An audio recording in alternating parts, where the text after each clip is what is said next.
Greetings, Patrick here. Have Cheetah with you, and welcome to week 5 of Sharks and Schlock. That's right. This is the last week. Me and Eric from Hey Internet. It's Eric. We are battling hard. He is watching some bad shark movies, and I got to watch some Schlock movies. So far, 3 out of the 4 movies that I've watched from Eric have been dog meat. Put it plainly. One was surprisingly good. River of Darkness surprised me. I know that Eric himself did not like that movie, but I did. I thought it was pretty damn good, to tell you the truth. Of course, the other movies that he gave us, not so much. But I knew going into this, when he gave me the 5 movies, I knew the last movie was going to be outstanding. And it was. No lie about that. The last movie that we're watching and talking about is 2012's Sushi Girl. And it is a loaded cast. Courtney Palm, Noah Hathaway from Battlestar Galactica, the OG. You got Sonny Chiba. Now, I'm looking at Sonny Chiba and his character, and I think it's Hattori Hanzo.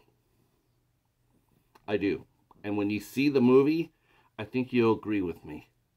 I believe it was Hattori Hanzo without being named Hattori Hanzo.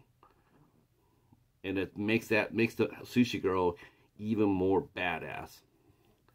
The movie also stars Mark Hamill in a sensational role. Man, whoever talked him in doing this movie, hats off to you. He was sensational. Sensational. Andy McKenzie is in this movie. James Duval. Jeff Fahey. Michael Biehn has a cameo, as does Danny Trejo. And an early appearance by David Dastmalchian, who's been popping up everywhere lately, ever since he has come out with Late Night with the Devil. And Sushi Girl is one of his early roles. So he's been doing the game for quite a while. He's no newcomer. I should tell everybody's character's name. I should do that. Courtney Palm plays the Sushi Girl of the movie's title. And basically what she does, she lays nude throughout the whole movie. Her body is prepared. And various Japanese fish and meats are placed on her, mostly seafood and vegetables and whatnot, sushi.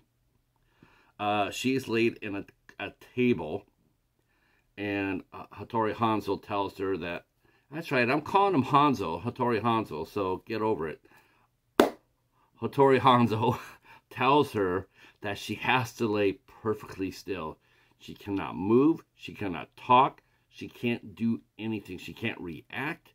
She has to stay perfectly still.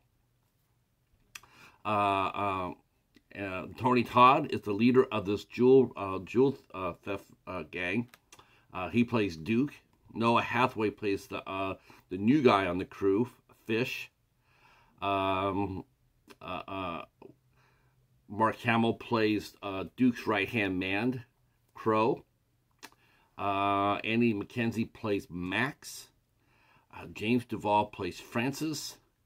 And David Dastmalchian plays Nelson, the driver. So we see that we see Fish get out of jail, and he's been in prison there for 6 years, and he's kept absolutely quiet. He's kept his mouth shut about the robbery, jewelry robbery they did. But now he's been out after 6 years, and now the rest of the gang want him to show up because when they had their heist, the diamonds went missing. So they bring Fish in, and they want to know where the diamonds are. Well, Fish doesn't have them, and he tries telling them that. course, this leads to a long dialogue by Duke, and then Crow and Max then take turns at 3 minutes apiece at torturing Fish, trying to get the information out. But he really doesn't have the diamonds. And we go in flashbacks, we see how the robbery took place. And we see that a car has hit into the getaway van. It's killed Nelson. The rest of the gang is all banged up. But the car who hit them goes over there, takes to see if he's okay. They're all okay, and he gets shot. He gets killed for his troubles. The driver gets killed for his troubles. Duke takes the gentleman's wedding ring, and they all run. But when Fish grabs the bag to run, he inadvertently rips it open, and the diamond's scattered. He doesn't know it because he's got the bag. He doesn't know that the bag's ripped. So he truly does not know where the diamonds are at, because who does? But of course, they don't believe him. They think that he stashed them out. Now, while those two are torturing Fish, Francis and Duke play a little bit of a chess game. Francis is a member of the gang, but he wants no part of the violence. He wants no part of it, and he tells that pretty much to Duke, like, I'm not getting involved with this. There's no reason why you should be doing this. He's one of us. Of course, that throws Duke off, and he starts looking at Francis like, why is he so insistent we not hurt Fish? And him not taking a turn. So he gets in this idea that maybe Francis is wired. Well, they end up killing Fish, and that kicks off everything. Now we have a chess game. There's 4 men left. They're all trying to figure out who has the diamonds. If anybody has the diamonds. We see a lot of character development. Crow and Duke are close friends. Crow also knows Max's deep, dark secret. Max has a secret. Francis, he's probably on the surface, he looks like he's probably the sanest person there, but he has ulterior motives as well. And he's not nearly as innocent as he would like to think. And so basically, while all this is happening, the Sushi Girl is still on the table, still quiet, still doesn't react to any of the torture or the gunfire. She's absolutely still perfect, and that leads to the final act, which you'll have to see. I gotta tell you, this is a sensational movie. I know a lot of people will say, well, yeah, it's sort of like Reservoir Dogs. I wouldn't say that. I wouldn't say that at all. I thought this was pretty original. On the surface, the torture scenes were a little rough, but they broke it up nicely with time limit. Like, you only got 3 minutes. And basically, it was just to see who could one-up each other. They have a bet. Crow and Max have a bet to see which one can make Fish crack. And the torture part is rough, like I said, though, but it is broken up, so it's not sustained. And you do get a break from it. And then we do go back and we see what happens. And you really do feel sorry. You really do feel sorry for Fish, because he truly was he literally was innocent. But that's what happens when you walk into crime. Crime does pay, and sometimes it pays. It costs a lot. This is basically set in one room. This is what they call bottle film, filmed in one set.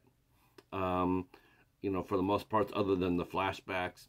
The acting is superb. Tony Todd, once again, he plays a bad guy, but he's great. He has a scene where he's talking to Fish. It's the best scene of the whole movie. where he's talking about how he grew up in Pittsburgh and the relationship that he had with him and his dad. And it's really, you can see it really was a really emotional piece, and you can see the tears in Tony Todd's eyes. Those are not fake. Those are not fake. Anybody knows Tony Todd knows his acting is superb, and yeah, it was absolutely sensational. Of course, you feel bad for him for like a half of a heartbeat until you see how vicious he really is, and then you don't feel sorry for his ass at all. But when he's telling that story, that microcosm of his life, you feel for him. Sensational scene.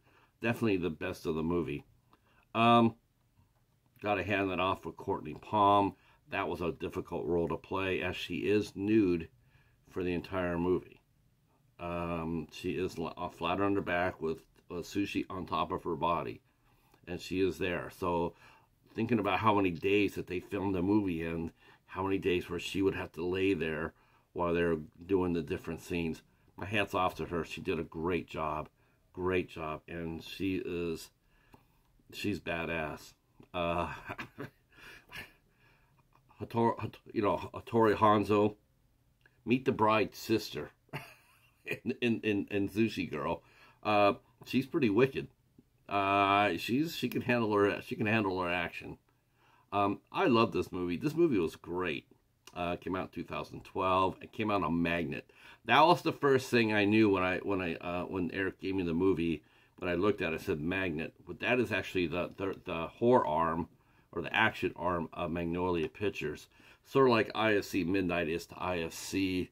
Sort of like, and so it's like they have a split off, and it's really good. There's a lot of good action movies that Magnolia has put out, including Hobo with a Shotgun. The writing in this movie is also really strong too. The direction of this movie is the director was Kern Saxton. Now Kern Saxton is while he's worked as an editor, he's also directed 7 movies, and it took him 10 years to go from Sushi Girl to filming a segment in an anthology film. 10 years. The movie is written by Destin Plaff and Kern Saxton. It's a great script.